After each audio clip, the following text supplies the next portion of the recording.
Due to uniformly charge wire के वजह से इलेक्ट्रिक फील्ड का कोई पैरेलल कंपाउंड नहीं आता है, सिर्फ परपेंडिकुलर कंपाउंड आता है। देख सकते हो कि ये दोनों रिजल्ट सेम ही है, ठीक है। ये क्वेश्चन जेई अप्रैल 2019 में आया था और ये क्वेश्चन बहुत ही शानदार है। और इस क्वेश्चन में क्लास 11 का कांसेप्ट चाहिए होगा जो होगा work energy theorem. Sir, work energy theorem. Hello students, my name is Devjeet Shah and welcome to my YouTube channel laws of physics. तो आज के वीडियो में हम गॉस थ्योरम का पहला एप्लीकेशन डिस्कस करेंगे जो होगा electric field due to uniformly charge infinite wire. इसके बाद हम लोग बहुत सारा इंपॉर्टेंट न्यूमेरिकल डिस्कस करेंगे। मेरा इस चैनल का जो मोटिव है, मैंने आप लोगों को ऑलरेडी बार बार बोला है कि मैं आप लोगों के साथ इतना ज्यादा न्यूमेरिकल डिस्कस करूंगा ताकि हर एक स्टूडेंट के बीच में जो न्यूमेरिकल का डर होता है मैं वो खत्म करना चाहता हूं। तो ऑब्वियसली आज के वीडियो में मैं एक एक प्रॉब्लम चुन चुन कर लाया हूं। कुछ प्रॉब्लम होगा जेईई मेंस के प्रीवियस ईयर क्वेश्चन से, कुछ प्रॉब्लम होगा नीट के प्रीवियस ईयर क्वेश्चन से। तो आज का वीडियो बहुत ही इंपॉर्टेंट और इंटरेस्टिंग होने वाला है। मैं पहले वीडियो के पहले स्टार्ट में पूरा थ्योरी डिटेल्स में एनालाइज करूंगा, क्योंकि अगर हम लोगों ने थ्योरी ढंग से नहीं समझा तो हम लोग प्रॉब्लम में भी अपना पकड़ नहीं बना सकते। तो मैं पूरा थ्योरी एनालाइज करने के बाद ही प्रॉब्लम डिस्कस करूंगा। तो बिना टाइम वेस्ट के आज का जर्नी स्टार्ट करते हैं। तो ये है गॉस लॉ का पहला application, electric field due to uniformly charge infinite wire having linear charge density lambda. तो आप लोग देख सकते हैं कि ये जो वायर है ये इनफाइनाइट तक एक्सटेंडेड है और इसमें पॉजिटिव चार्ज है, लेकिन टोटल चार्ज नहीं गिवन है। क्या गिवन है? Linear charge density lambda. इसका मतलब क्या है? पर यूनिट लेंथ में जो चार्ज है वो कांस्टेंट है और वो कितना है? Lambda. Lambda means per unit length में कितना चार्ज है, सिंपल। तो इस वायर के वजह से हमें r डिस्टेंस पर इस पॉइंट पर इलेक्ट्रिक फील्ड का एक्सप्रेशन और मैग्नीट्यूड चाहिए। तो हम लोग कैसे करेंगे? सिंपल, अगर हम गॉस थ्योरम का अप्लाई कर रहे हैं तो ऑब्वियसली हमें गॉसियन सरफेस इमेजिन करना पड़ेगा, क्योंकि इस वायर को हमें क्लोज करना पड़ेगा, तभी हम लोग गॉस थ्योरम अप्लाई कर सकते हैं। तो इस प्रॉब्लम में हम लोग कैसा गॉसियन सरफेस चूज करें ताकि हमारा जो प्रॉब्लम है, मतलब ये रिजल्ट है, वो हम लोग इजीली कैलकुलेट कर पाए। तो इसके लास्ट वाले वीडियो में मैंने आप लोगों को बताया था कि अगर चार्ज लेंथ में डिस्ट्रीब्यूट है तो उस केस में हम लोग सिलिंड्रिकल गॉसियन सरफेस चूज करते हैं। ये गॉसियन सरफेस कैसे चूज करेंगे हम लोग, वो प्रॉब्लम के ऊपर डिपेंड है। ये ऑलरेडी मैंने लास्ट क्लास में आप लोगों को बताया है। अगर आप लोग देखना चाहते हैं तो मैं डिस्क्रिप्शन बॉक्स में लिंक दे रहा हूं, एक बार देख लेना। तो इस केस में हम लोग इस पॉइंट पर इलेक्ट्रिक फील्ड निकालने के लिए एक गॉसियन सरफेस चूज करेंगे जो होगा सिलिंड्रिकल, ठीक है। तो मैं एक सिलिंड्रिकल गॉसियन सरफेस चूज कर रहा हूं। तो ये हुआ। तो इसमें भी मैं इस डिस्टेंस पर एक ये लाइन ड्रॉ कर रहा हूं, सेमी डिस्टेंस। और ये हुआ सिलेंडर का फ्लैट सरफेस, ठीक है।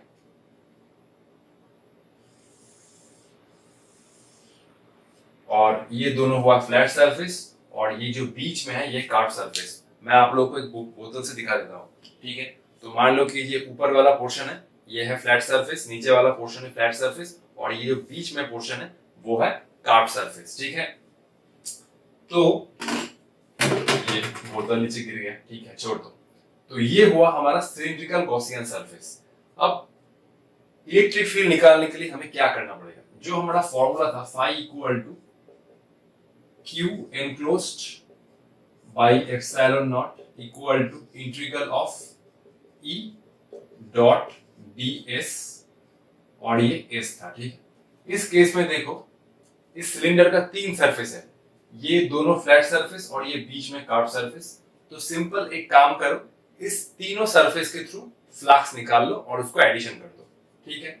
अच्छा, तो मैं इस सरफेस को S1 नाम दे रहा हूं, इस सरफेस को S2 और ये नीचे वाला सरफेस को S3 नाम दे रहा हूं, ठीक है। तो मैं सिंपल फाई को अगर ऐसे लिखता हूं, phi equal to E dot ds। अब मैं इसको तीनों सरफेस में ब्रेक करूंगा। ये हुआ E डॉट ds1। ds1 क्या है? इस सरफेस में एक छोटा सा एरिया वेक्टर, ठीक है। और ये हुआ E डॉट ds2। ds2 क्या हुआ? इस सरफेस में एक छोटा सा एरिया वेक्टर। मैं ds1 ऐसे दिखा सकता हूं कि ये बना ds1, ठीक है। ये हुआ ds1 वेक्टर, ठीक है। जस्ट एक छोटा सा एरिया वेक्टर है, ठीक है। और इस केस में ds2 एरिया वेक्टर है कार्ड सरफेस में, तो मान लो कि ये जो एरिया है ds2 है, ठीक है, ये है ds2, एक छोटा सा एरिया का एरिया वेक्टर। और ये बना कुछ इस नीचे वाले फ्लैट सरफेस में ये एक छोटा सा एरिया है, ये है एरिया ds1, ये है एरिया ds2 और इसका एरिया वेक्टर, और ये हुआ ds3। ये हम लोग कैसे ले रहे हैं, मैंने आप लोगों को बताया था कि 3 डायमेंशनल सरफेस में एरिया वेक्टर हम लोग लेते हैं नॉर्मली आउटवर्ड। इसको हम लोग कैसे रिप्रेजेंट कर सकते हैं एक बार देख लो, ठीक है। ये बोतल है, तो इस वाले फ्लैट सरफेस से एरिया वेक्टर होगा ऊपर, ठीक है, नीचे वाले से इस डायरेक्शन में, और ये कार्व सरफेस में ऐसे बाहर की तरफ, ऐसे बाहर की तरफ, ठीक है। तो ये हुआ, ठीक है। तो मैं इस इंटीग्रल को तीनों सरफेस में ब्रेक कर रहा हूं, ये बना E डॉट ds3, ठीक है। ये सरफेस इंटीग्रल है इस सरफेस में, ये सरफेस इंटीग्रल है इस कार्व सरफेस में, और ये सरफेस इंटीग्रल है इस जो नीचे जो फ्लैट सरफेस है इसमें। तो ये हुआ S1, ये हुआ S2 और ये हुआ S3, ठीक है। ये पूरा इंटीग्रल है इस सरफेस के ऊपर, ये इंटीग्रल है इस सरफेस के ऊपर, और ये इंटीग्रल है इस सरफेस के ऊपर, ठीक है। तो अब देखो, अब हमें इलेक्ट्रिक फील्ड का डायरेक्शन चेक करना होगा, ठीक है। अब देखो ध्यान से, इस वायर की वजह से इलेक्ट्रिक फील्ड कौन से डायरेक्शन में होगा, ऊपर नीचे राइट लेफ्ट कहां होगा, सिंपली इलेक्ट्रिक फील्ड होगा नॉर्मली आउटवर्ड, ठीक है। नॉर्मली आउटवर्ड मतलब इलेक्ट्रिक फील्ड होगा इस डायरेक्शन में, ठीक है। इलेक्ट्रिक फील्ड सिंपली होगा इस डायरेक्शन में, ठीक है। देखो ध्यान से, इलेक्ट्रिक फील्ड होगा नॉर्मली इस डायरेक्शन में, इस डायरेक्शन में भी इलेक्ट्रिक फील्ड होगा इस डायरेक्शन में, ठीक है। तो इलेक्ट्रिक फील्ड सिंपली होगा इससे बाहर की तरफ, नॉर्मली आउटवर्ड। तो अब इस केस में देखो, इलेक्ट्रिक फील्ड किधर है, इलेक्ट्रिक फील्ड है इधर, ठीक है। इलेक्ट्रिक फील्ड है इधर, तो ये है E वेक्टर, क्योंकि इलेक्ट्रिक फील्ड इससे दूर जा रहा है, ठीक है, इससे वो दूर जा रहा है।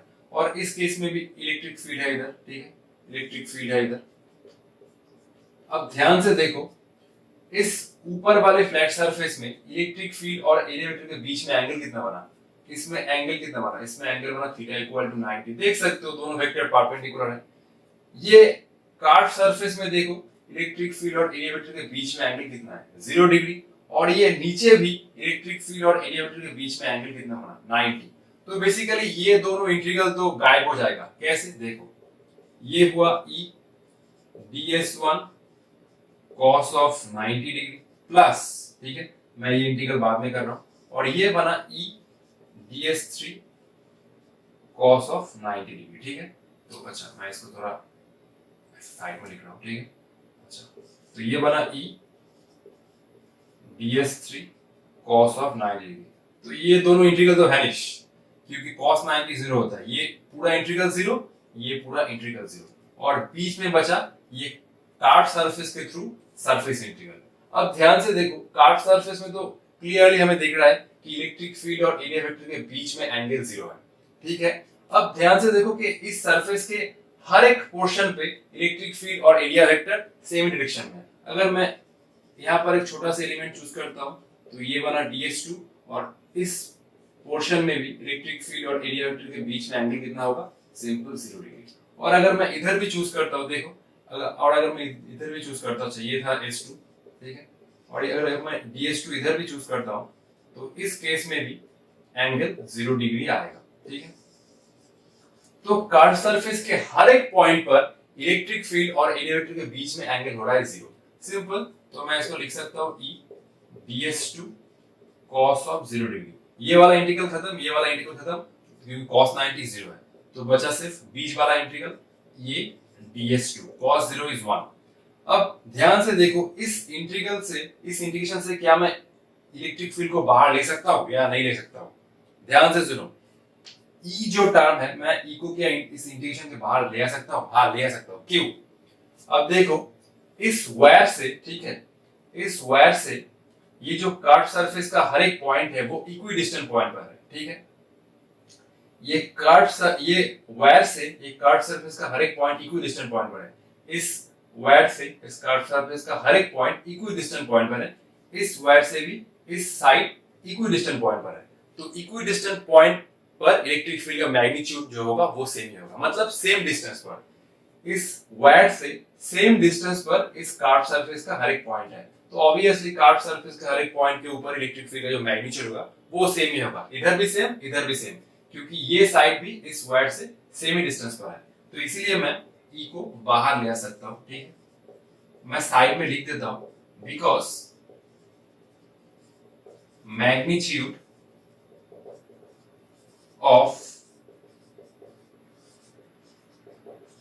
Electric field is same throughout the curved surface, क्योंकि इस सिलेंडर का कर्व्ड सरफेस का हर एक पॉइंट इस वायर से सेम डिस्टेंस पर है।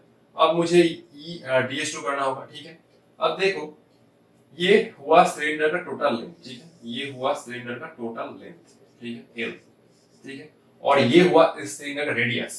तो कर्व्ड सरफेस का एरिया कितना होगा, ये DS2 क्या रिप्रेजेंट कर रहा है, DS2 सिंपल रिप्रेजेंट कर रहा है ये जो कर्व्ड सरफेस मैंने कंसीडर किया है इसका एक छोटा सा एरिया।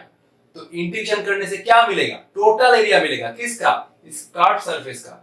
अब हम लोग जब बहुत छोटे थे तब सीखा था कि सिलेंडर का कर्व्ड सरफेस का एरिया होता है 2 पाई RL, R is radius, L is length, तो ये बन जाएगा E into 2 पाई R into L। तो टोटल फ्लक्स हुआ इस सिलिंड्रिकल गॉसियन सरफेस के थ्रू E into 2 पाई RL, जिसमें देखो मैंने जस्ट यही किया, जस्ट इस इंटीग्रेशन को तीनों सरफेस में ब्रेक किया। इस सरफेस, ये टॉप वाला फ्लैट सरफेस और ये नीचे वाला फ्लैट सरफेस के थ्रू इलेक्ट्रिक फ्लक्स है वो जीरो है, क्योंकि इलेक्ट्रिक फील्ड है नॉर्मली आउटवर्ड, इलेक्ट्रिक फील्ड है इस वायर से बाहर की तरफ, और इस कर्व सरफेस के थ्रू ही सिर्फ इलेक्ट्रिक फील्ड आ रहा है जो है E into 2 पाई RL, ठीक है। अच्छा एक बार देख लो, इसको मुझे थोड़ा इरेज करना होगा। तो हमारा फाई कितना है, फ्लक्स थ्रू गॉसियन सिलेंडर, ये कितना आया, ये आया E into 2 पाई RL। 2 पाई RL क्या है, इस सिलेंड्रिकल जो गॉसियन सरफेस है इसका कर्व्ड सरफेस का एरिया 2 पाई RL। अब मैं Q एनक्लोज निकालना चाहता हूं, Q एनक्लोज कितना है, Q एनक्लोज है charge enclosed by Gaussian cylinder, ये कितना होगा, सिंपल ये होगा लैम्डा इंटू एल। अब लैम्डा इंटू एल कैसे चार्ज रिप्रेजेंट कर रहा है, देखो ध्यान से, लैम्डा क्या है, charge per unit length suppose, ठीक है। अब इसके साथ अगर लेंथ मल्टीप्लाई कर रहे हो तो length length cancel, total charge आ रहा है क्यू, तो ये लैम्डा एल बेसिकली ये सिलिंड्रिकल गॉसियन सरफेस के थ्रू कितना चार्ज एनक्लोज है वही रिप्रेजेंट कर रहा है। तो ये जो सिलिंड्रिकल गॉसियन सरफेस के थ्रू वायर का जितना पोर्शन एनक्लोज हुआ है उसमें टोटल चार्ज है लैम्डा इनटू एल, क्लियर। तो मैं जस्ट इस फॉर्मूला को अप्लाई करूंगा, ठीक है। तो वह simple E dot ds equal to Q enclosed by epsilon naught, E ds तो हमने निकाल लिया था, जो है ये था फाई, ये था बेसिकली E into ds, ये तो हमने कुछ टाइम पहले ही निकाला, ठीक है। E डॉट ds का वैल्यू कितना था, जो सिलेंडर का हमने तीनों सरफेस के थ्रू फ्लक्स निकाल के किया E into 2 पाई RL, तो ये बना E into 2 पाई RL। अब Q enclosed कितना है, lambda into L divide by epsilon not, L L cancel, E बना lambda by 2 pi epsilon not R, ठीक है। तो इस केस में देख सकते हो जो इलेक्ट्रिक फील्ड है वो नॉन यूनिफॉर्म है, क्योंकि इलेक्ट्रिक फील्ड R के साथ वैरी कर रहा है। तो मैग्नीट्यूड तो बन गया lambda by 2 pi epsilon, direction क्या होगा, डायरेक्शन होगा नॉर्मली आउटवर्ड, इलेक्ट्रिक फील्ड इस वायर से बाहर की तरफ आ रहा है, ठीक है, बाहर की तरफ, ठीक है। तो इलेक्ट्रिक फील्ड होगा नॉर्मली आउटवर्ड, तो ये होगा ये, ठीक है। ये यूनिफॉर्मली चार्ज इनफाइनाइट वायर का जो डेरिवेशन है, मतलब ये रिजल्ट हमने ऑलरेडी अपने एक वीडियो में आप लोगों के साथ डिस्कस कर लिया है, याद आया कैसे किए थे, एक बार देख लो। Electric field due to charge state, मैं वो भी आप लोगों को एक बार दिखा देता हूँ रिवाइज के लिए, ठीक है, आप लोग इसको देख लीजिए, ठीक है। इस वायर की वजह से इस पॉइंट पर जो इलेक्ट्रिक फील्ड का एक्सप्रेशन आया वो कितना हुआ, lambda by 2 pi epsilon r, और इसका जो डायरेक्शन है वो है नॉर्मली आउटवर्ड। तो ये जो रिजल्ट है, ये रिजल्ट मैंने ऑलरेडी एक वीडियो में आप लोगों के साथ डिस्कस किया है, जो था electric field due to charge state. ये है एक uniformly charged wire, r distance पर इलेक्ट्रिक फील्ड का जो हम लोग एक्सप्रेशन निकाले थे उसका दोनों कंपोनेंट होता है, ई परपेंडिकुलर ई पैरेलल। अब ये थीटा और थीटा कितना है, अगर ये वायर इनफाइनाइट हो जाता है तो ये बन जाता है θ1 इक्वल टू 90 और θ2 इक्वल टू 90। मैं डिस्क्रिप्शन बॉक्स में सारा वीडियो का लिंक दे दूंगा, आप लोग देखना। तो ये देखो ई परपेंडिकुलर कितना हुआ, ई परपेंडिकुलर इज के लैम्डा बाय आर। अब sin 90 प्लस sin 90 मतलब 1 plus 1, sin 90 plus sin 90 1 plus 1 कितना होता है 2, तो ये बन गया 2 k lambda by r, 2 lambda by r, और के बना 1 बाय 4 पाई एप्सिलॉन नॉट, तो ये बना lambda by 2 pi epsilon naught into r. देख सकते हो, ठीक है। अब इसका क्या आएगा, देखो कि lambda by r cos 90 minus of cos 90, ठीक है, तो ये बन जाएगा 0। तो electric field due to uniformly charge wire की वजह से इलेक्ट्रिक फील्ड का कोई पैरेलल कंपोनेंट नहीं आता है, सिर्फ परपेंडिकुलर कंपोनेंट आता है। देख सकते हो कि ये दोनों रिजल्ट सेम ही है, ठीक है। देखो lambda by 2 pi epsilon r, lambda by 2 pi epsilon r, तो बेसिकली सेम ही है। हम लोग इस रिजल्ट को दोनों तरीके से एनालाइज कर सकते हैं। तो जो ई परपेंडिकुलर होगा इस पॉइंट पर वो होगा इस डायरेक्शन में, ठीक है। E perpendicular that is lambda by 2 pi epsilon naught r, और देख सकते हो कि इलेक्ट्रिक फील्ड इस वायर से भी नॉर्मली आउटवर्ड है, डायरेक्शन सेम है, मैग्नीट्यूड भी सेम है। हम लोग एक रिजल्ट को दोनों तरीके से एनालाइज करते हैं। इसके बाद हम लोग कुछ बेस्ट न्यूमेरिकल डिस्कस करेंगे, ठीक है। ध्यान से देखना और मन लगा के सुनना। तो ये आज का पहला 2 क्वेश्चन, और इस टाइप का क्वेश्चन ऑलरेडी एक बार एडिट में आ चुका है। ध्यान से सुनना हम लोग कैसे इसको सॉल्व करेंगे। ये है दोनों यूनिफॉर्मली चार्ज इनफाइनाइट वायर, एक में चार्ज पर यूनिट लेंथ है लैम्डा, दूसरे में चार्ज पर यूनिट लेंथ है माइनस लैम्डा। इस वायर से भी इस पॉइंट का जो डिस्टेंस है आर, इस वायर से भी इस पॉइंट का जो डिस्टेंस है वो है आर। तो हमें इन दोनों वायर की वजह से पी पॉइंट पर इलेक्ट्रिक फील्ड का मैग्नीट्यूड और डायरेक्शन चाहिए। ध्यान से देखो, दोनों वायर की वजह से पी पॉइंट पर जो इलेक्ट्रिक फील्ड का मैग्नीट्यूड होगा वो कितना होगा, lambda by 2 pi epsilon naught R ही होगा, ठीक है। क्योंकि दोनों वायर से इस पॉइंट का जो डिस्टेंस है वो तो सेम ही है, सिर्फ क्या अलग होगा, लेकिन डायरेक्शन अलग अलग होगा, ठीक है। अगर चार्ज तो इसमें है पॉजिटिव चार्ज, पॉजिटिव चार्ज से इलेक्ट्रिक फील्ड क्या होता है, दूर होता है, और नेगेटिव चार्ज की वजह से इलेक्ट्रिक फील्ड उसकी तरफ होता है, सिंपल, ठीक है। तो ये हम लोग कैसे सॉल्व करेंगे, ये हुआ वायर नंबर 1, ये हुआ वायर नंबर 2। एक नंबर वायर की वजह से इलेक्ट्रिक फील्ड होगा इस डायरेक्शन में, क्योंकि इसमें चार्ज है पॉजिटिव, देख सकते हो ये प्लस लैम्डा, ठीक है। और इस चार्ज में और इस वायर में है माइनस चार्ज, तो इस वायर की वजह से इलेक्ट्रिक फील्ड होगा इस डायरेक्शन में E2। ये है वायर नंबर 1, इसकी वजह से इलेक्ट्रिक फील्ड होगा इस डायरेक्शन में, पॉजिटिव से दूर जाता हुआ। और इस वायर में नेगेटिव चार्ज, ये है 2 नंबर वायर, तो इसकी वजह से इलेक्ट्रिक फील्ड होगा इस डायरेक्शन में, और इसकी वजह से इलेक्ट्रिक फील्ड होगा E2। क्लियर। अब सिंपल देख सकते हो कि P पॉइंट पर दोनों के वजह से इलेक्ट्रिक फील्ड ऐड हो रहा है E1 प्लस E2, तो नेट इलेक्ट्रिक फील्ड क्या होगा E1 प्लस E2। दोनों के वजह से इलेक्ट्रिक फील्ड का मैग्नीट्यूड तो सेम ही है, lambda by 2 pi epsilon naught r plus lambda divide by 2 pi epsilon naught r, ये बन गया 2 lambda by 2 pi epsilon naught r, ये 2 कैंसिल, ये हो जाएगा lambda by pi epsilon naught r. Direction क्या होगा, डायरेक्शन होगा from wire to wire number 2, ये बन जाएगा E नेट। तो डायरेक्शन होगा फ्रॉम वायर 1 टू वायर 2, ठीक है। तो इस टाइप का प्रॉब्लम हम ऐसे सॉल्व करेंगे। इस क्वेश्चन में भी सेम है, इस चार्ज में है, इस वायर में है चार्ज पर यूनिट लैम्डा 1, इस वायर में है charge per unit length minus lambda 2। एक में चार्ज है पॉजिटिव, दूसरे में है नेगेटिव। दोनों वायर से P का जो डिस्टेंस है वो सेम ही है R, तो हमें P पॉइंट पर नेट इलेक्ट्रिक फील्ड निकालना है, ठीक है। सेम ही जो अप्रोच होगा वो ठीक है। ये है वायर नंबर 1, ये है वायर नंबर 2, तो इसके वजह से इलेक्ट्रिक फील्ड होगा इससे दूर जाता हुआ, और इसके वजह से इलेक्ट्रिक फील्ड होगा इसकी तरफ, सिंपल। अब E नेट होगा कितना, E1 E1 प्लस E2। अब दोनों के वजह से मैग्नीट्यूड तो सेम नहीं होगा क्योंकि इसका है लैम्डा 1, तो ये बन जाएगा lambda 1 divide by 2 pi epsilon not R होगा, और ये है lambda 2 divide by 2 pi epsilon not R। Sir minus क्यों नहीं लिए? माइनस का कंट्रीब्यूशन ध्यान से देखो, मैंने ऑलरेडी डायरेक्शन में ले लिया है, तो इसलिए मैं माइनस का कंट्रीब्यूशन यहाँ पर नहीं ले रहा हूँ, ठीक है। तो ये बन जाएगा, और ये हम लोग अगर ऐड करते हैं ये बन जाएगा lambda 1 plus lambda 2 divide by 2 pi epsilon not R from where 1 to where 2। तो इस टाइप का प्रॉब्लम मैं ऐसे ही सॉल्व करता हूँ, मुझे तो ये इजी लगता है। एक को पकड़ लो वायर नंबर 1, एक को पकड़ लो वायर नंबर 2, और दोनों के वजह से इलेक्ट्रिक फील्ड का डायरेक्शन देख लो, अगर सेम डायरेक्शन में होता है तो ऐड कर दो, ऑपोजिट डायरेक्शन में होता है उसको सब्ट्रैक्ट कर दो, ठीक है। ध्यान से देख लो, ये क्वेश्चन जेई अप्रैल 2019 में आया था, और ये क्वेश्चन बहुत ही शानदार है, और इस क्वेश्चन में क्लास 11 का कांसेप्ट चाहिए होगा जो होगा वर्क एनर्जी थ्योरम।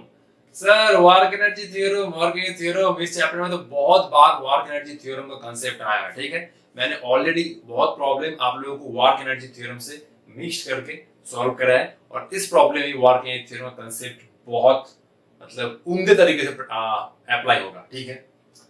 तो क्वेश्चन क्या है? A positive point charge is released from rest at a distance r0 from a positive line charge with uniform density। ये एक वायर है, इस वायर में जो डेंसिटी है वो कांस्टेंट है, ठीक है। अब लैम्डा होता है वो गिवन नहीं है, जस्ट बोला है कि इस वायर में जो लीनियर चार्ज डेंसिटी है वो कांस्टेंट है, मतलब यूनिफॉर्म है। तो और ये बोल रहा है कि इस वायर से r0 डिस्टेंस पर एक पॉइंट चार्ज को जस्ट रेस्ट से रिलीज कर दिया, ठीक है। तो मान लो कि एक पॉइंट चार्ज है Q इस पोजीशन पर, तो इसको जस्ट इस पोजीशन पर रेस्ट से रिलीज कर दिया, तो क्या होगा? ऑब्वियसली इस वायर ने जो इलेक्ट्रिक फील्ड क्रिएट किया है, उस इलेक्ट्रिक फील्ड की वजह से इसके ऊपर फोर्स अप्लाई होगा, और ये इस डायरेक्शन में एक्सलेट करना चाहेगा, ठीक है। ऑब्वियसली इसका जो स्पीड है वो इंक्रीज करता रहेगा, ठीक है। तो हमें क्वेश्चन में क्या बोला है? The speed of the point charge as a function of r from the line charge is proportional to. तो कोई एक डिस्टेंस पर, इस वायर से कोई एक डिस्टेंस पर r है, मान लो कि ये है कुछ एक डिस्टेंस r, ठीक है।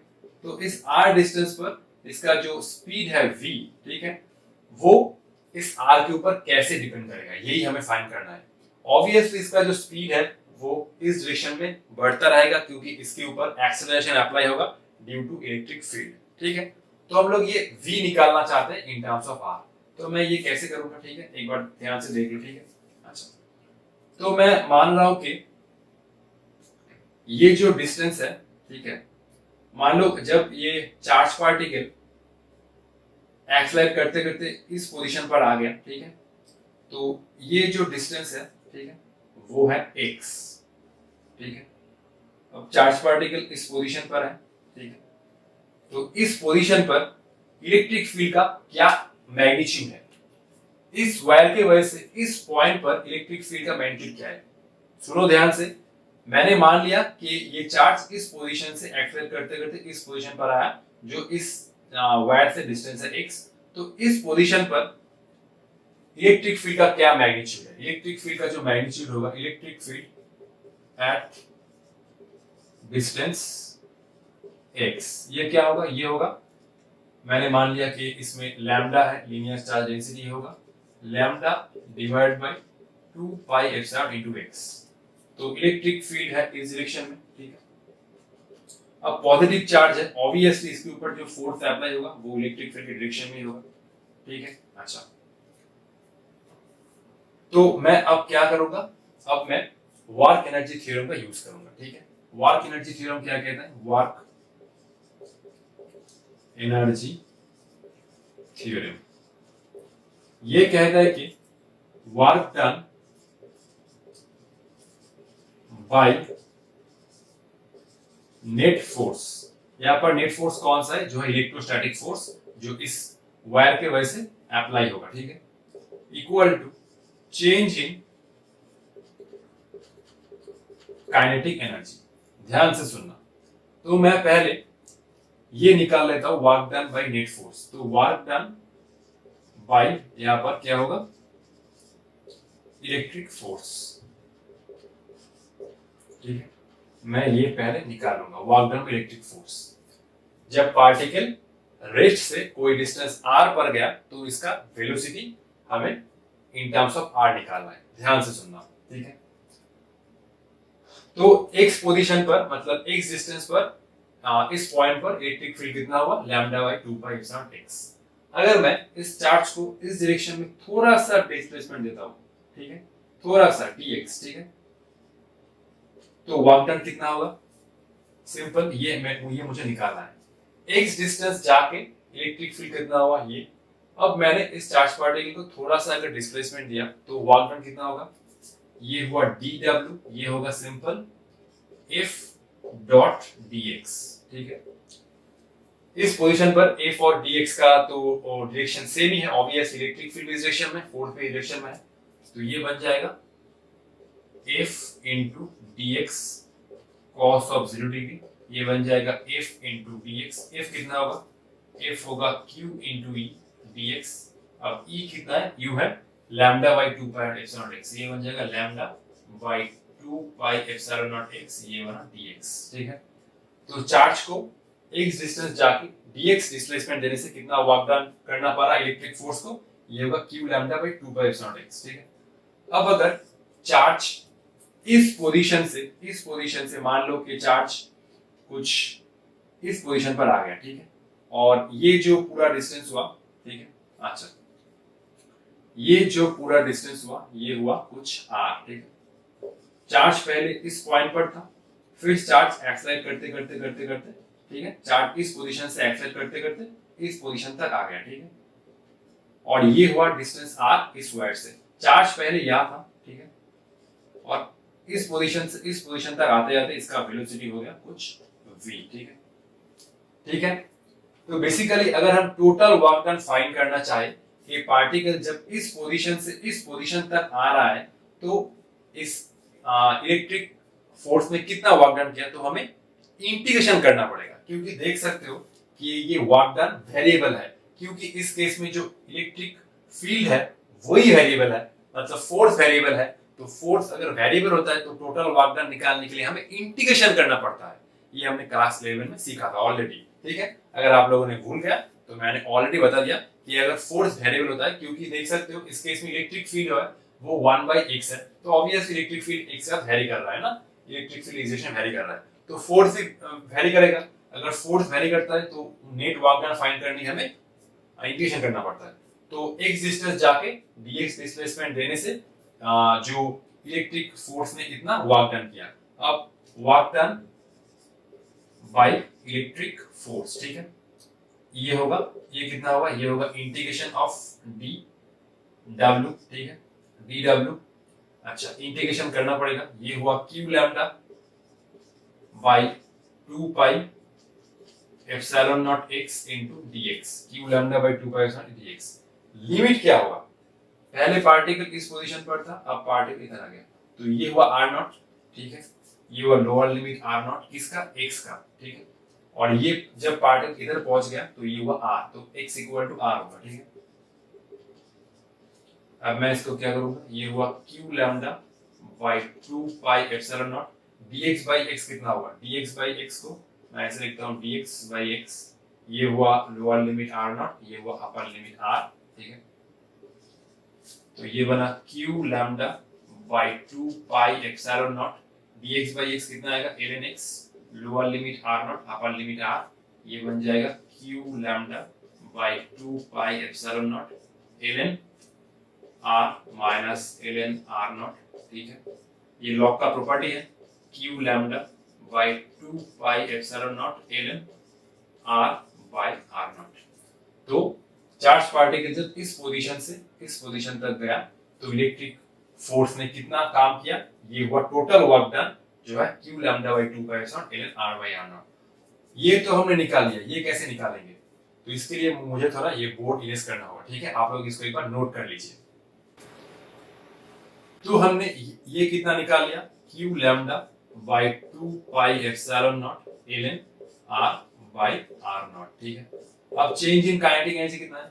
चेंज इन काइनेटिक एनर्जी को मैं ऐसे रिप्रेजेंट करता हूं डेल्टा के, ये हुआ के एफ माइनस के आई। पार्टिकल इस पोजीशन पर जाके इसका वेलोसिटी हुआ v। मान लो कि पार्टिकल का मास है m, तो ये बन जाएगा हाफ एम वी स्क्वायर, और पार्टिकल इनिशियल रेस्ट में था तो ये 0, ये बना हाफ एम वी स्क्वायर, ठीक है। तो ये बना हाफ एम वी स्क्वायर। अब देखो सिर्फ हमें वी स्क्वायर के साथ आर का वेरिएशन चाहिए, ये सब तो कांस्टेंट है, तो मैं जस्ट इसको ऐसे लिखूंगा वी स्क्वायर प्रोपोर्शनल टू ये वाला term ln r by r naught, तो ये बना v प्रोपोर्शनल टू ये हुआ ln r by r naught to the power of half. ये प्रॉब्लम मुझे बहुत ही इंटरेस्टिंग लगा, ये हुआ ऑप्शन ए। ये प्रॉब्लम बहुत ही शानदार था, ठीक है। आप लोग इसको ध्यान से देख लीजिए। ये है आप लोगों के लिए होमवर्क। इस क्वेश्चन में मैं क्या ही बोलूं, इस प्रॉब्लम का कंसेप्ट बहुत ही जबरदस्त है और इस प्रॉब्लम में दिमाग का भरपूर यूज करना होगा, थोड़ा टाइम देना होगा इसको सॉल्व करने के लिए। ये है एक यूनिफॉर्मली चार्ज इनफाइनाइट वेल जिसमें लीनियर चार्ज डेंसिटी है लैम्डा, और ये है एक सेमी सर्कुलर रिंग, ठीक है। और ये है इसका सेंटर, और सेमी सर्कुलर रिंग का जो रेडियस है वो है r। इस वायर से इस सेमी सर्कुलर रिंग का जो सेंटर है वो स्मॉलर डिस्टेंस पर है, लेकिन इस रिंग में भी चार्ज है। हाफ पोर्शन में लीनियर चार्ज डेंसिटी है प्लस लैम्डा, और हाफ पोर्शन मतलब इस पोर्शन से इस पोर्शन तक प्लस लैम्डा, और इस पोर्शन से इस पोर्शन तक माइनस लैम्डा है, ठीक है। रिंग में हाफ पोर्शन है प्लस लैम्डा और दूसरे पोर्शन में है माइनस लैम्डा जो है लीनियर चार्ज डेंसिटी। अब हमें क्या निकालना है? Find the magnitude of net torque on the ring due to the wire. इस वायर के वजह से इस सेमी सर्कुलर रिंग के ऊपर एक टॉर्क अप्लाई होगा, तो वो टॉर्क का एक्सप्रेशन हमें फाइंड करना होगा। सिंपल टॉर्क का क्या फॉर्मूला होता है? टॉर्क का फॉर्मूला होता है R क्रॉस F ना, जो हमने क्लास 7 में सीखा था। लेकिन इस केस में हमें ये वाला फॉर्मूला नहीं यूज करना होगा, ये वाला फॉर्मूला अप्लाई करना होगा जो हमने सीखा था जब हम लोग एक डाइपोल को इलेक्ट्रिक फील्ड में रखते हैं, तो उस केस में डाइपोल के ऊपर एक टॉर्क अप्लाई होता था। वो कितना होता था? Tau equal to p E sine theta. तो इस केस में हमें ये वाला फॉर्मूला अप्लाई करना है, tau equal to P cross E. अब इस फॉर्मूला तक हम लोग कैसे पहुंचते हैं, तो इसको अप्लाई करने के लिए थोड़ा नहीं बहुत सारा दिमाग अप्लाई करना होगा, ठीक है। तो ठीक है, मिलते हैं नेक्स्ट वीडियो में। तो आप लोग पढ़ाई करते रहे। All the best.